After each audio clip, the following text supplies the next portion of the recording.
Welcome back to this episode of Paint Society. Now in this episode, we're gonna talk a little bit about the politics of having a YouTube channel and how some companies will try to come onto my channel, offer me money to promote their products so my audience will feel like their product is a good and validated product. First and foremost, for over 7 years, I've been all about the subscriber. With over 610,000 subscribers, there's a reason why people come to me for the best reviews and the most honest reviews. Now, in the past, I have accepted certain promotions, maybe for some products, but I'm telling you from this point on, I'm no longer doing it. I do not mind having different tools or different products on the actual channel, but I do not and will not accept a dime from any company willing to try to promote their product on my channel. The point of my channel always has been to give you the best honest reviews, and sometimes when you accept money or paid sponsorships, it can kind of go in your head to promote that product in a way that might not be sincere for the rest of my subscribers. And don't get me wrong, there's been a couple times where I have accepted a sponsorship in order to promote some products, but I just don't feel comfortable doing it. One thing on this channel I never really do is accept products that are unrelated completely to auto body. I don't really like it, kind of messes with the actual channel itself, and I've never been a businessman or a salesy man, just an honest guy. A lot of you watch my channel and you want the honest opinion, and a lot of my subscribers are very frugal with their money, meaning they don't really want to put their money towards something that's not going to be beneficial to them.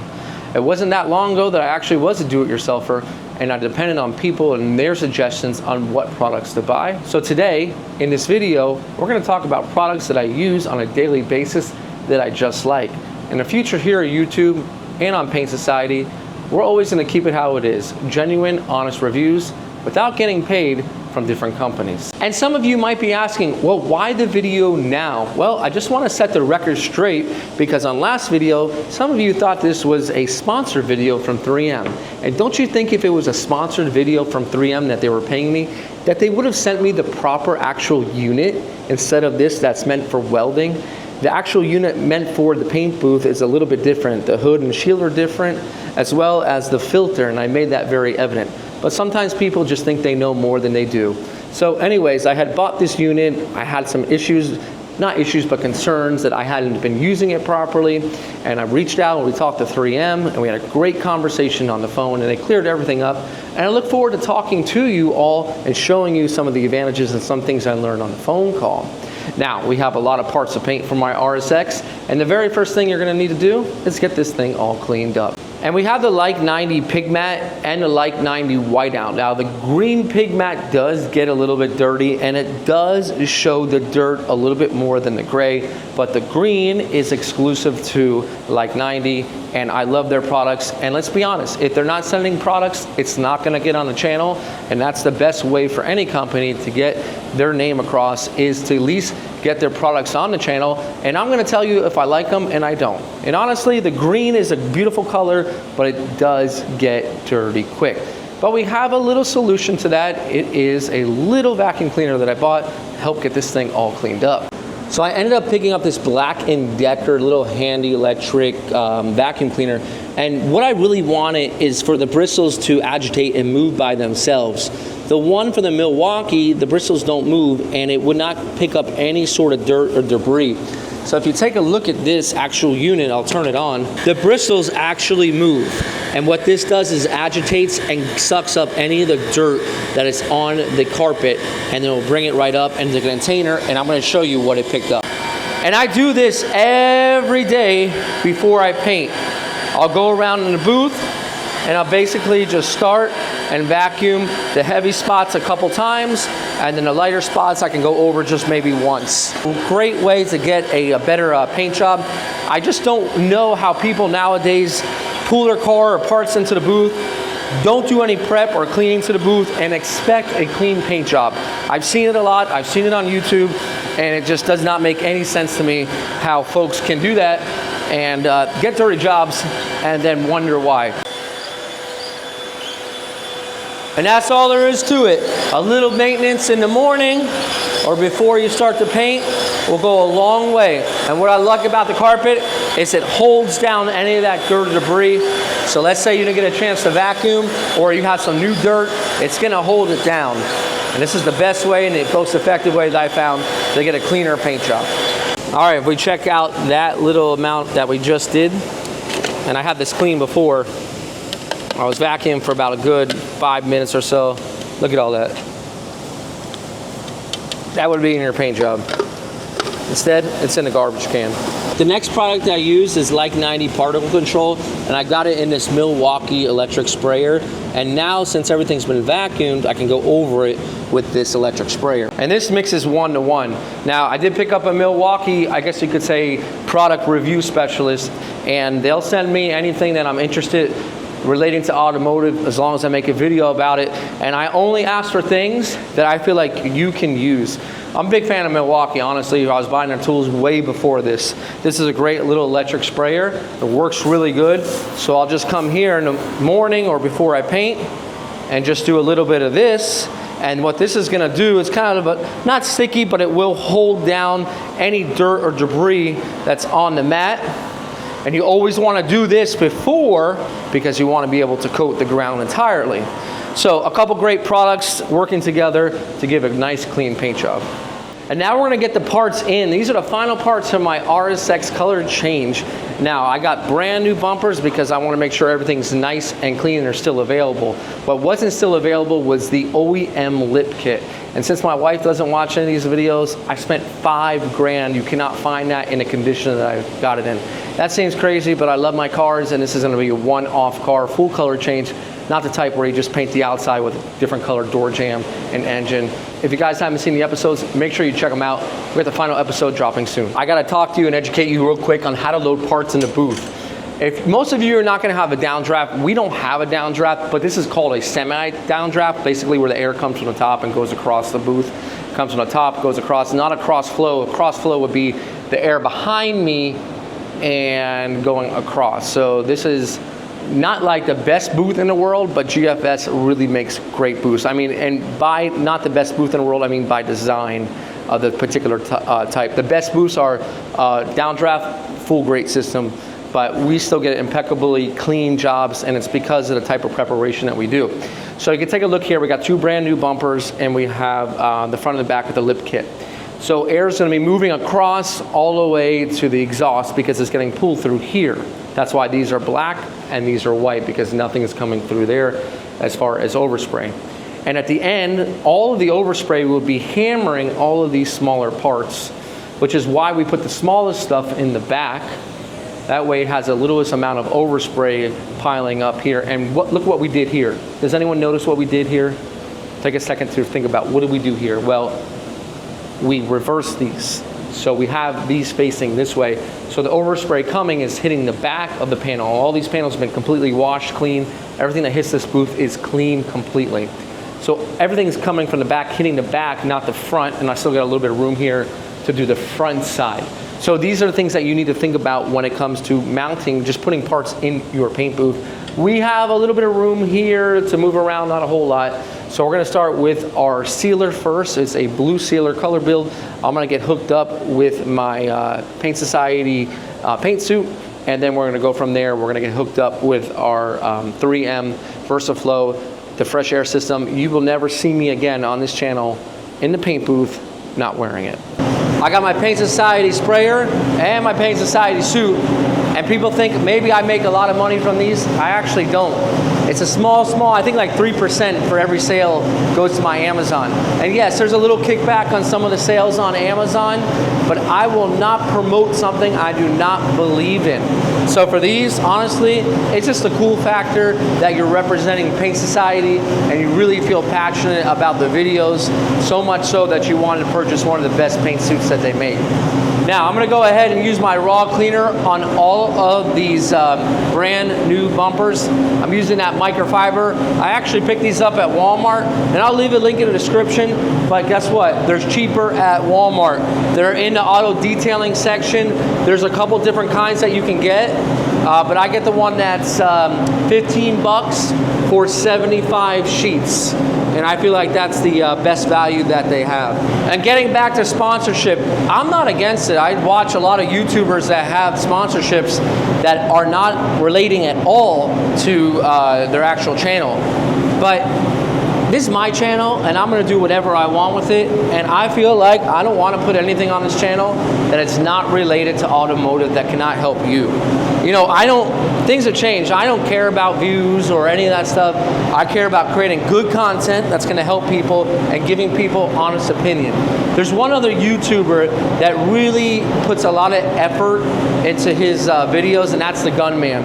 And what I love about the Gunman, honestly, is that what he will do is he will take a gun and he will use it for a month before he makes a review and give you all the ins and outs of that gun, whether it performs well with certain base coats or clear coats or different temperatures. He learns about that gun before he goes and does a video. And that's a lot better than me, because sometimes I'll make reviews opening the box and using it and making a video the first time, and you really can't get a good vibe or feel for that gun unless you used it for a good amount of time. So props to the Gunman. That's something I'm gonna start doing on my channel, is really getting used to the gun before I start to make a video. But getting back to that whole situation with like sponsors and paid sponsors, it's just not for me. They'll send you like a whole list of things you need to say, and you need to do it by a certain point. If you don't say them, you gotta send them the video, and they have to look at it and see if it's good enough, and then they can pay you. I'm not about that life. You know, I remember I made a Vivor video for their stud puller or something, and they were supposed to pay me a certain amount, and I didn't use their link. I used the Amazon link, and they didn't pay me. And I didn't care, because it don't matter, because that's not me. I don't, you know, at the end of the day, that's their business.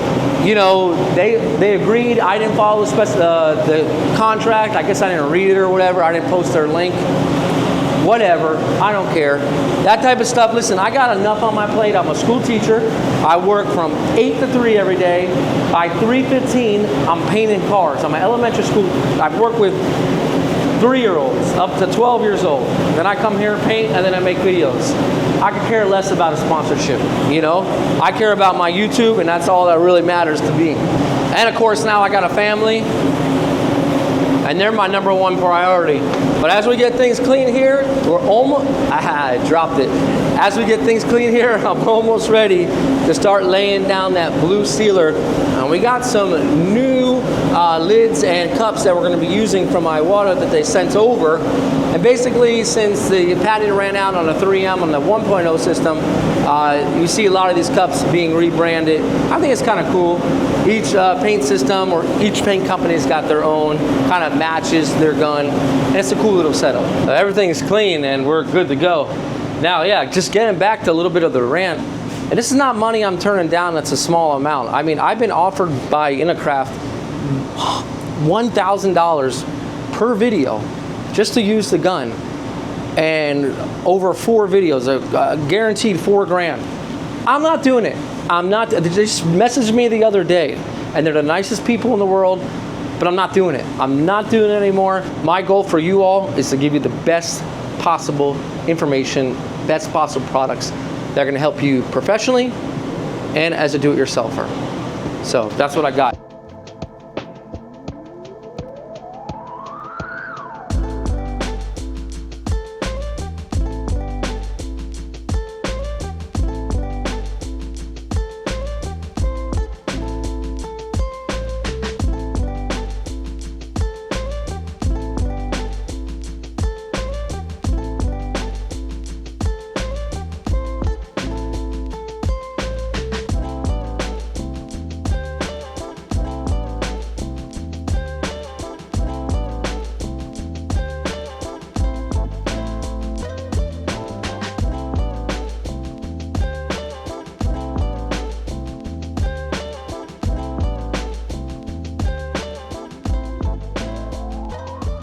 That's what your sealer should look like. Again, guys, this is color build.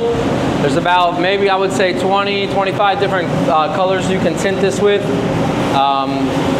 When you tint sealer, you can't take sealer and add base coat. That's not tinting sealer. I guess it is like in regards to changing the color, but that's not tinting sealer. Tinting sealer has to be a whole system. This is what it looks like. Give it 20 minutes to really flash off. Coverage is pretty good. I would say it's about at least 90%. On a blue, it's about 90% covered. There's a couple spots. I mean, it's covered, but you can see just a little bit through in some areas, but not significant enough to place another coat on. Everything's nice and uniform. And this is the same exact process we did on the vehicle. So we can ensure that everything's gonna match. Same process is being taken, and the lip is being painted with the bumper, so we know when they made up together, it's gonna be the same exact as well. We're ready for the base coat, but let's go ahead. We're gonna talk about Iwata. Iwata's got that new paint preparation system. We're gonna check it out now. And for those of you who missed it, this is the W400 WX. It's not an Amazon special. You're gonna have to purchase it from your jobber. It's got that WBX cap. This is one of the best sealer guns they have on the market. Really fine atomization. And it does have an adapter you can use, so you can use the Iwata disposable cup system, but I just forgot to bring it. And this is the fast flow system, and we're gonna go ahead and check it out. All right, so basically, if you're used to a disposable cup system, this is gonna be similar to it. Let's take a look at it for the first time. Of course, you have your collar, and you'll know with the older system that what they had as the collar was used on every single one of the cups, the liners. You'll have your caps, so if you need to store paint or mix it, shake it, you're gonna have a 22-ounce cup. You're gonna have the lids, okay? Now, one thing I do notice about the lids off the bat is it's a much wider diameter than we're used to seeing, so that's nice, a little bit more flow. It's got a Nest Iwata also on it, so it's branded. And of course, the hard cup. Now, the ratios are printed on the outside. They're actually red from the outside, not the inside. So if you're used to 3M's from the inside looking at it, which is useful as well. And this is on the outside. You can see it just as fine when mixing it up. We're gonna be using the scale to mix up our clear coat, so we won't actually need this. But when it comes to base coat, you can use it for 1-to-1, 2-to-1, or whatever it might be. We've got a pre-mixed base all ready to go, so we're ready to pour it in. Now that we talked about the hard cup and the liners and the lids, let's adapt our adapter from Iwata to the LS400 Series 2.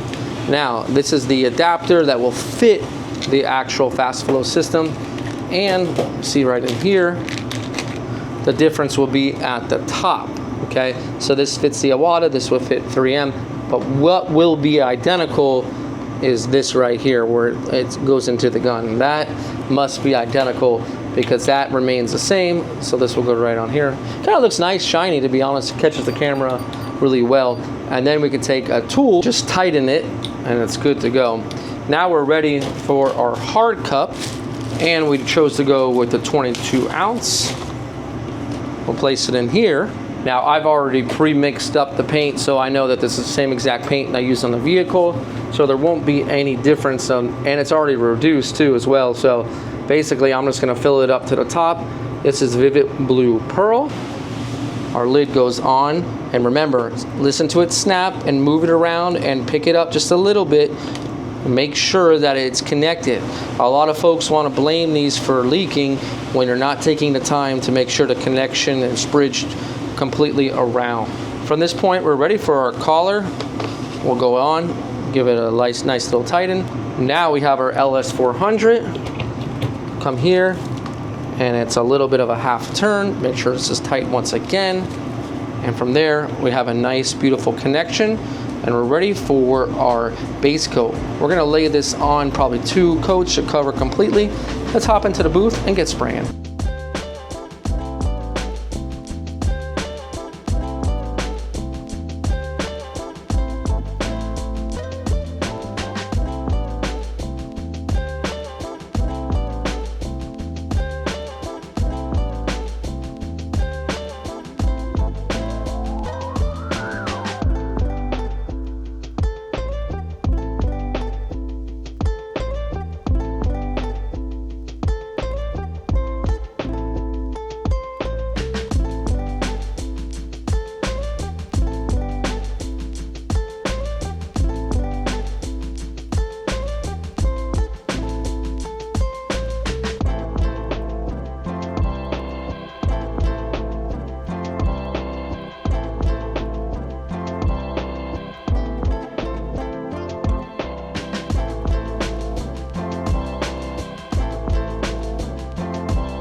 Everything's in base. I know what you're thinking. Why'd you paint that? That is supposed to be black. Yes, I know. But it was only in primer black. The way I do things is I paint the whole bumper, I clear coat it, I scuff it, I go back and trim black it. Comes out 100% cleaner, fresher. You don't have to worry about pulling a tape and bridging and pulling up any sort of paint. That's the way to do it. That's the best possible way. Everything here is looking so nice, so smooth. You gotta love fresh bumpers because they always come out the best. No primer work, no previous rock chips. Everything clips in smooth, nice. These guys are in really good condition. Not a lot of work to get them right. And the side skirts as well. I'm a little bit weird. I like to get complete paint everywhere you see. So there'll be paint, just like factory. When you put this car up in the air, everything will be probably a little bit better than factory because factory puts up a little bit of dry spray. So we're just using the different products that I use on a daily basis. I'm showing you what they are, sponsor, no sponsor, pay, whatever. So let's be real, I'm not using a $100 spray gun on this type of stuff. People might say, you might make a video and say it works, well, why aren't you using it all the time? Sometimes we're just showing you things that can work for you. And I'm showing you right now that I'm kind of a WS400 and an LS400 fan at the moment because all this stuff is looking really good. We're ready to clear. Let's go ahead and outfit the WS400 Series 2 with the fast flow system with the adapter. Get that locked and loaded. Start spraying some clear and glossing these out. Now here's my WS400, guys, Series 2. Since this gun came out, I have been trouble finding any other gun that really matches up to it for clear coat. I love it. When you find something that you like, usually you just stick with it. So we're gonna go ahead and fix this adapter up to the newer one for the fast flow. See, that comes right out. Make sure there's no debris in there. It's a good time to check it as well. Okay, and we'll put in this nice shiny one. Get that in. And then we'll give it a turn. That's all locked in and good to go. Now the system comes in a variety of different sizes now. You can get up just like similar to the 3M from 8 to 13 to 22 to 29 actually. This says 29. The 3M one, the highest one was 28. I'm gonna go with the larger setup now just because basically I wanna put as much clear as I can in there because we got a lot to do, and just coming back in here and having to mix up more clear in the middle of a job is just a little bit annoying, and you want to make sure that everything is consistent with nothing drying and going back and putting clear in a spot that is already starting to dry. Sometimes it won't mesh or flow out properly, especially on a hot day. You can see here these are much larger, and if we look for the cup at the bottom, it's a much larger cup as well. Now one thing I always like to do is I will dedicate a clear coat cup to clear coat only. I won't use this for base, and I won't use this for anything else other than clear. Sometimes what will happen with these hard cup systems, paint will, build up on them and then flake off. So if I'm gonna have something flake off, it's gonna flake clear. That's gonna be something I can buff instead of flaking a color, like let's say a green or a blue into your white paint job. So folks that use one for base and clear coat, well, the color gets on the cup everywhere, and then what ends up happening is you use it clear over top of it, and that creates like a crusty little flake that can come off, and it will fly right into your paint. That's why you see me sometimes taping them up. But this will be a dedicated clear coat one for me in my WS Series 2. We'll load up the clear coat and we'll get to spraying and making this all shine up. And that is confirmed 29 ounces with just a touch room. Now, you're not going to get 29 ounces, really. See, it stops at 26. 29 will be if you're mixing on the scale, but the ratios will stop at just around 26 over there, so keep that in mind as well. Now, one thing I didn't realize, my last video, you can actually hear me talking in the mask, so that was pretty cool, because I started talking, and then I'm like, oh, crap, you're not going to be able to hear me. But then when I went to do the edit, I'm like, yeah, you can hear me. You actually probably hear me a little bit better, to be honest. Now, with the 3M mask, I'm gonna be using a clear tear-off sheet. And a lot of folks said maybe you can clean it, and and I talked to the guys at 3M, and you can. but it will get a little deteriorated after a while. You end up having to replace it most likely. But just one of those things that was kind of like a teachable moment for me is, look at this. This is even without overspray, clear. And this is clear. All this was going into my eyes before, but now it's hitting the clear tear-off sheet. My eyes, I'm telling you guys, have been much better. They really have, and they're not as dry anymore, which is a big deal. And I don't need no sponsor of that to tell me that, because I'm going through that on a daily basis, that I don't have as much dry eye here. It's still got time to recover and get better, but every time overspray is feeding into my eyes, it's making it worse and harder to recover. We're ready to clear. We got everything loaded up. Let's get to it. WS400 Series 2, 26 PSI. I'll do the face first, and then I'll tilt it back up and do the bottom of it. Medium wet coat. I want to show you guys the first coat only, really. The second coat will be very similar.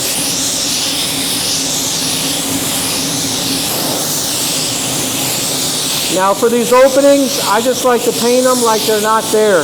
When I was younger, you know, painting in my garage, I'm like, how am I going to do these? Do I go like this? No. You paint these like they're not there. And on anything like a lip kit, you're not trying to glass it out on the first coat, because honestly what ends up happening is you're going to get runs. These have so many areas where, let's say, like there's curves and there's openings. What ends up happening is you're going to put a little bit too much clear in an area, and it's going to start to roll off one of these edges, and that's where your run is going to be. And that's that. Not too wet, but wet enough that it will hold for a second coat. Now on these older vehicles, half of the bumper is covered by the lip kit, but we're still doing full refinish here, guys. We want this to look really good no matter what. So I like to do about a 75% overlap, and I keep it moving. Sometimes you gotta go behind the bumper because of the awkward angle like we have right here. But basically what I like to do with any part I do, especially bumpers, is just keep the flow of paint moving from left to right. And I always paint towards my exhaust. So I'm moving paint, I pretty much separated in quadrants, like the half of the bumper or a quarter of the bumper. And again, over here, I'm basically painting it like it's not there. Of course, in some areas you're gonna have to get paint in there, but don't spend so much time trying to wet it out on the first coat, because it's just gonna run. Remember, that first coat is like, I don't want to say it's a dry coat, a grip coat, but it's not the heaviest coat. It's going over base coat, which is not sticky at all. Your base coat should be smooth. So if your base coat is smooth and you're putting a heavy coat of clear, well, what's going to happen? It's going to run right off of it, basically. But if you put a medium wet coat on, when you come back on a second coat, you guys can be a little bit more aggressive with it, lay it a little bit wetter, and it's going to stick. I got to be tight here and not blow off of the actual bumper. Don't forget your edges. And then, like I said, I like paint to be shining where the sun doesn't shine. And that gives you an opportunity to look at your areas where you might not be able to see. These are some of the best stands that they have. These are, well, they were innovative. I think 3M bought them over. It's weird though, because when they got changed over, like, I'll show you guys. When they got changed over, it got a little weird. And I don't know if any of you really have realized it, but these are the older ones, and they're so easy to move. But the newer ones, right here, they got the two toggles in the middle, and then sometimes they don't line up with either hole, and they're a big pain. But the older one like this, that's why I don't replace them too much, because they're so easy to use. But we'll carry on here. We got the rest of this to clear up. You guys are trying to consider, hey, how much paint do I need or clear? I mixed up 29. I'm about halfway already done with it. I'm not trying to save material here. I need this thing to look good.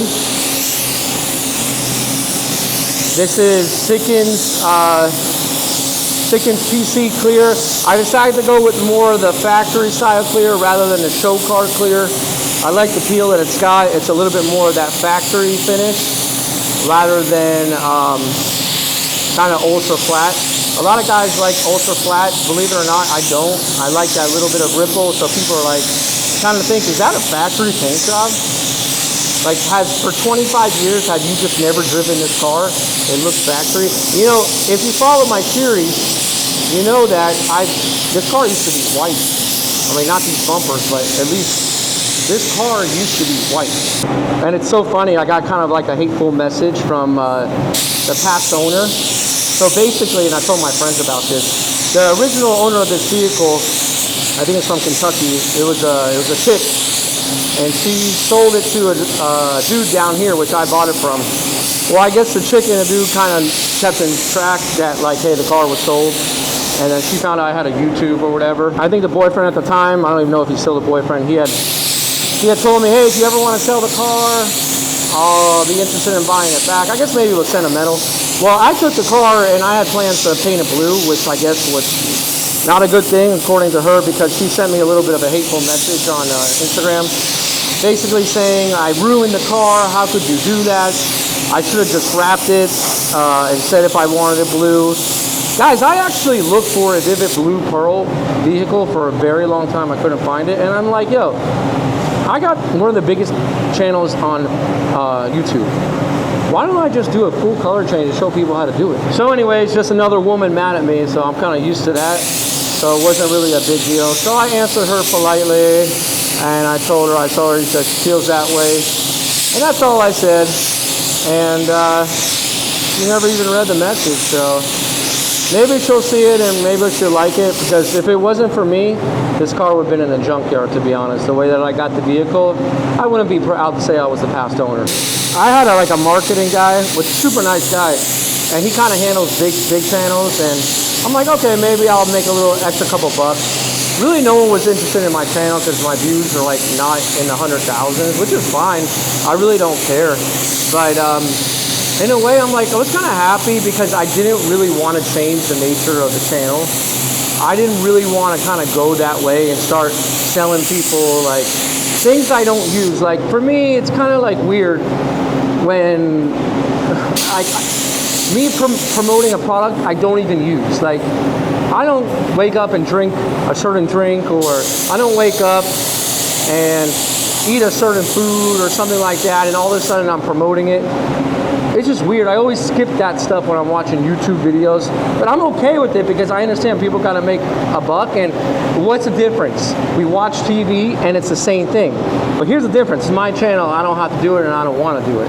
So that's kind of what I like about, controlling. I really don't want anyone to ever be in control of my channel. I'm the cameraman. Juan helps a great amount, but no one's gonna manage my channel. No one's gonna tell me what I need to do.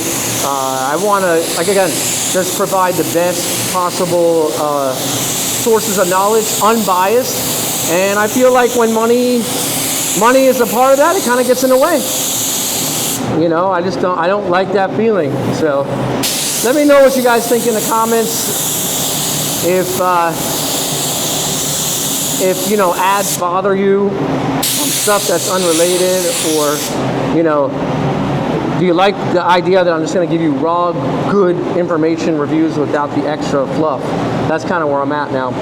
Anyways, we've got a nice first coat on. We'll show that to you. And then we're ready for the second coat right away, because between spraying, it's been about 10 minutes. And this paint is 10-minute flash time, so we're good to go.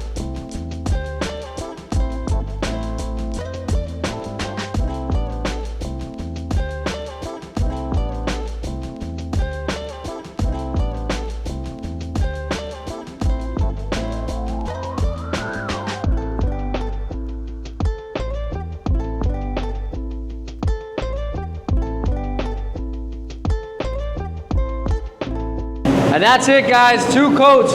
What? This came out so slick. So nice. I was in the booth for 3 hours doing all this. I took my time. There's 3 coats of base with the sealer. Man, that takes a while to get everything nice and clean, but Look at these lip kits, man. These lip kits, I have done justice. They probably never even looked this good from the factory itself. But I'm really happy to be able to take you guys on this journey today and talk a little bit about the politics of social media and YouTube, and just a little bit about how I feel the industry is going since, you know, social media has taken over.